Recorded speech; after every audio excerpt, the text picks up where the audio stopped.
नाजरीन, सबसे पहले हम लाहौर और कसूर की आवाम का बल्कि उसके हौसले को दाद देते हैं कि जिस जुनून और जज्बे से कल उन्होंने अपना खौफ का बुत तोड़ा है, यकीन करें काबिल तहसीन है। उनको दाद देना बनती है। मैं खैबर पख्तूनख्वा की आवाम से कहना चाहता हूँ कि ये क्रेडिट आपको जाता है कि जिस तरह आपने खौफ के बुत तोड़े हैं, इस तरह अब पूरे पाकिस्तान से आवाम जो है और स्पेशली पीटीआई वर्कर्स खौफ के बुत तोड़कर बाहर निकल आए हैं। कल लाहौर का जलसा और कसूर का जो जलसा है वो देखकर दिल को खुशी हुई, इत्मीनान हुआ। देखें, ये एक दिन होना ही था कि आप डंडे के जोर से इंसान की हक की आवाज को दबा नहीं सकते। ये दब सकती है चंद दिनों के लिए, चंद हफ्तों के लिए, लेकिन मुस्तकिल तौर पर आप इसको आवाज को, हक की आवाज को नहीं कुचल सकते। ये जो आने वाली नस्ल है ना, उनके दिलों में इमरान खान साहब एक हीरो के तौर पर बैठ गए हैं। आने वाली जो नस्ल है वो इमरान खान साहब के नजरिए पर, जो हकीकी आजादी का नजरिया है, हीरो समझकर उस पर चलेगी। बजाय इसके कि आप अपनी पॉलिसी को बेहतर करते, अवाम के दिलों में अपना मकाम पैदा करते, लेकिन आपने उल्टा काम किया जो पाकिस्तान की आजाद होने से पहले चल रहा था। अब खौफ के बुत टूट चुके हैं। तो कल इलेक्शन के हवाले से इमरान खान साहब की कुछ हिदायत हैं। कल बाय इलेक्शन है। जिस तरह मैं अवाम से रिक्वेस्ट करना चाहता हूँ कि जिस तरह 8 फरवरी को अवाम बाहर निकली, पीटीआई वर्कर्स और मुहिब्बे वतन पाकिस्तानी जो हकीकी आज़ादी मुल्क और कौम को दिलाना चाहते हैं, अपनी आने वाली नस्ल को हकीकी आज़ादी दिलवाना चाहते हैं, वो कल के बाय इलेक्शन में भी उसी तरह निकलें, बल्कि पहले से भी ज्यादा जोश और जज्बा होना चाहिए। क्योंकि जब 8 फरवरी को इलेक्शन हुए तो उस वक्त खौफ की फिजा अब जो इस वक्त है इससे ज्यादा थी। तो जिस तरह आपने पहले खौफ के बुत तोड़े हैं, तो इस बार आपके खौफ के बुत 2 गुना ज्यादा टूट जाने चाहिए। तो आप कल के दिन जितना ज्यादा टर्न आउट होगा, जितना ज्यादा जो वोटर्स, चाहे आप जिसको भी वोट दे, लेकिन टर्न आउट ज्यादा होना चाहिए। आप बाहर निकले, आप अपने रिश्तेदार, दोस्त अहबाब, जिन को भी आप जानते हैं, ये इमरान खान साहब का पैगाम है कि आप बाहर निकलें। ये आपका हक है, आपका हक के खुद इरादियत है। आप इसको इस्तेमाल करें ताकि मुल्क की तरक्की में आप अपना किरदार अदा कर सकें। उसके लिए कुछ हिदायत हैं पार्टी पीटीआई की जानिब से भी और स्पेशली तहरीक इंसाफ चेयरमैन तहरीक इंसाफ इमरान खान साहब की तरफ से, वो मैं आप तक पहुंचाना चाहता हूं कि ज़िमनी इंतखाबात के हवाले से पार्टी वर्कर्स, रजाकाना और पोलिंग एजेंट्स जो हैं उनके लिए खसूसी और अहम हिदायत है। मरहला नंबर 1, पोलिंग शुरू होने से कबल ही पोलिंग कैंप पहुंच जाए। यह आपके लिए हिदायत है जिस पर आपको अमल करना होगा, तभी आप धांधली से बच सकेंगे। यकीनी बनाएं कि आपका पोलिंग एजेंट मौजूद है, पोलिंग कैंप में रहे और वोटर्स को मदद फराहम करें।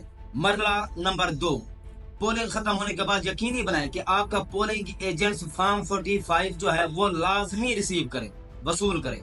उसके बाद रिजीम आपको पहले से ही फॉर्म 45 जो है दस्तखतशुदा, पुरशुदा देने की कोशिश कर सकती है।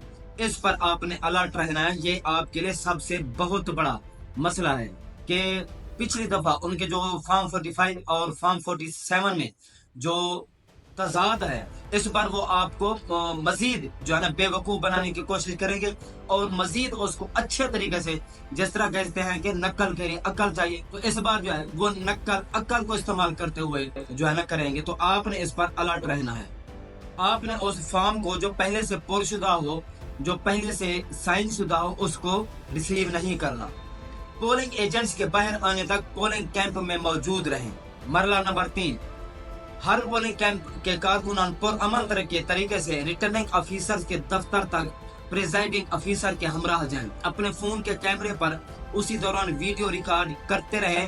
प्रिजाइडिंग ऑफिसर्स बगैर किसी जगह रुके बराह रास्त RO ऑफिस जाएं। उम्मीद है कि आपको समझ आ गई होगी। जो प्रिजाइडिंग ऑफिसर्स हैं, बगैर कहीं रुके, बगैर कहीं दाएं बाएं हुए, सीधा RO ऑफिस में बराह रास्त पहुंचने चाहिए। आपकी निगरानी में ये आपकी अमानत है। आप इसमें खयानत ना करने दें। ये आपके ही बस में है कि आप उसके जो है ना विजुअल बनाते रहें انٹرنیٹ بند ہو سکتا ہے، تمام قسم کی جو سوشل میڈیا اس کو بین کیا جا سکتا ہے، تاکہ آپ کسی قسم کی جو سوشل میڈیا ہے یا پرنٹ میڈیا ہے یا الیکٹرانک میڈیا اس کی رپورٹنگ نہ کر سکے۔ آپ نے اپنے کیمرے میں وہ جو ویژولز ہیں محفوظ رکھنے ہیں۔ دیکھیں فارم 45 جس طرح بھی دھاندلی کریں، کچھ بھی کریں، اگر فارم 45 کے مطابق آپ جیت چکے ہیں، آپ کا کینڈیڈیٹ، آپ کا امیدوار جیت چکا ہے، تو ایک نہ ایک دن اگر آپ کو اس کا فرانسک ٹیسٹ بھی ہوگا تو ایک نہ ایک دن وہ آپ کو سیٹ واپس مل سکتی ہے۔ اگر فارم 45 آپ حاصل کرنے میں ناکام رہے یا اس دھاندلی شدہ آپ کو مل گیا تو پھر آپ کے لیے مشکلات پیدا ہو سکتی ہیں۔ مرحلہ نمبر 4، درست فارم 47 جاری ہونے تک آر او آفس کے باہر پر امن طریقے سے بیٹھے رہے، کھڑے رہے۔ یہ ہدایات ہیں آپ لوگوں کے لیے۔ یقین جانیے ان چیزوں کا ہمیں پتہ نہیں تھا، ہم ووٹ دے کر چلے جاتے تھے۔ ہم سلیوٹ پیش کرتے ہیں عمران خان صاحب کو کہ جس نے ہمیں بتایا کہ 70 سال سے پاکستان کے ساتھ کیا ہو رہا ہے، 70 سال سے پاکستان کے عوامی مینڈیٹ پر کون ڈاکہ ڈالتا ہے، کون ریزلٹ چینج کر رہا ہے۔ ہمیں پتہ نہیں تھا کہ فارم 45 کیا ہے، ہمیں پتہ ہی نہیں تھا کہ فارم 45 کے بعد فارم 47، فارم 48 یا 9 ہوتا ہے۔ ہمیں معلوم نہیں تھا، ہمیں معلوم نہیں تھا کہ اس میں بھی تبدیلی ہوتی ہے، ہمیں معلوم نہیں تھا کہ 10 کو 1000 بنایا جا سکتا ہے۔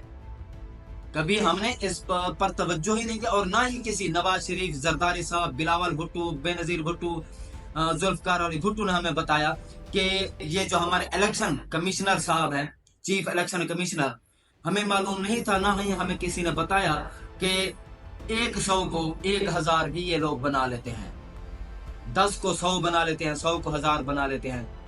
یہ اس بار جنرل الیکشن میں یہ جو 2024 میں ہوا ہے، یہ ہم نے دیکھا ہے۔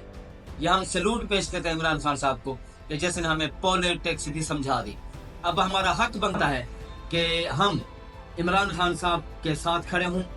یہ مسئلہ عمران خان صاحب کا نہیں ہے، پاکستانی قوم کا، پاکستانی قوم کی حقیقی آزادی کا، پاکستان کی آزادی، خود مختاری کا، سوورنٹی کا مسئلہ ہے۔ اس لیے ہمیں یہ جدوجہد عمران خان کے لیے نہیں، اپنے لیے کرنی ہے۔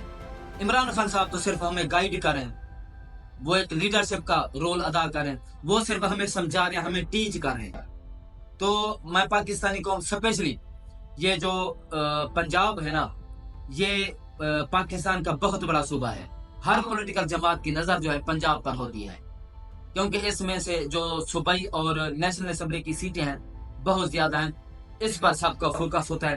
اس لیے پنجاب کی عوام سے میں کہنا چاہتا ہوں کہ آپ اپنا حق خود ارادیات اچھے طریقے سے استعمال کریں، پھر اس کی حفاظت بھی کریں۔ شکریہ۔